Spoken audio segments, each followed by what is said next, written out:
Okay, Assalamualaikum. Alhamdulillah. So, malam ni saya pun dah buat yang terbaik. So, sebab apa saya dapat umpat, saya tahu dah sebab dia. Sebab saya tempo saya lari sikit yang tu. Saya nyanyi laju ke yang tu. Cakap, sen, slow, sen, slow, sen. Saya punya lautak, sen, slow, sen, slow, sen, slow, sen. Tapi itulah saya punya mistake saya. So far, saya punya prop semua, Alhamdulillah, LED, background semua okey lah. Memang saya puas hati sangat-sangat. Dan baju pun, ini adalah satu mimpi saya jugalah baju ni. Baju ni sangat lawa kan. So saya more to confident. Tapi satu mistake saya, tempo je lari aduh. Baju ni sponsor. Ni adalah ni. Dia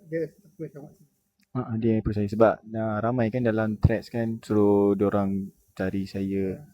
So saya pun Alhamdulillah ni adalah rezeki yang agak bernilai juga lah dalam hidup saya kan. So tak semua orang dapat. So saya InsyaAllah saya akan buat yang terbaik dan dia pun berjanji dengan saya.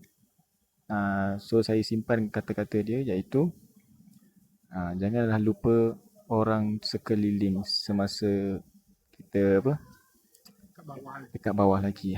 So jangan lupalah dengan orang-orang yang sentiasa ada dengan kita. Tu je saya pegang dia punya. Saya simpan dalam hati. Bagi saya, Alhamdulillah, terima kasih mana yang support saya, mana yang sayang saya. So, benda tu pun salah saya juga sebenarnya kan. So, saya lambat buat statement lah. Benda tu dia dah viral. Saya lambat bagi tahu. So, saya buat live macam tu. Lepas tu, orang baru faham benda tu. So, orang dah tahu dah. So, orang cakap, kenapa saya mungkin janji kenapa makan durian juga. Takut nanti suara tak ada, dah kena tunggu 2 minggu baru nak ada suara saya tu balik. So, saya cakap orang, saya minta maaf. Saya cuma nak rasa sikit je kan. Nak bagi langgian sikit je. Bukan saya makan banyak pun, makan sikit je. Kan dalam 2 biji yang kecil tu. 12. 12, 12.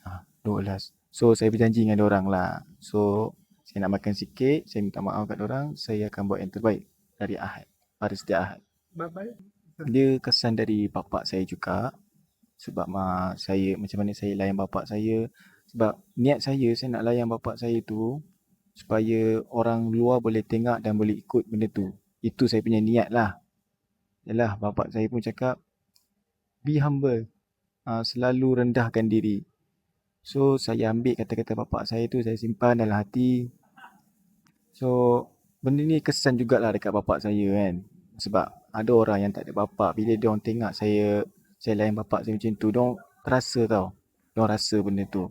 So, benda tu dia menjadikan dia orang lebih dia tengok saya lah. Tapi macam mana itu adalah rezeki dari Tuhan. So apa yang baik dari saya berbalik kepada Tuhan balik. Mungkin ada bisa nak pesan sikit tak dekat orang jangan gaduh-gaduh, jangan sama orang kalau rasa macam pun tengok kan dekat tu dia ni bergaduh ni. Tapi sebenarnya dua-dua sayang awak. Tapi diorang sama diorang pun bergaduh. So mungkin ada sikit nasihat untuk diorang. So nasihat saya kepada diorang, janganlah bergaduh sebab benda ni dunia saja. So kita niat yang baik dan kita lakukan yang terbaik.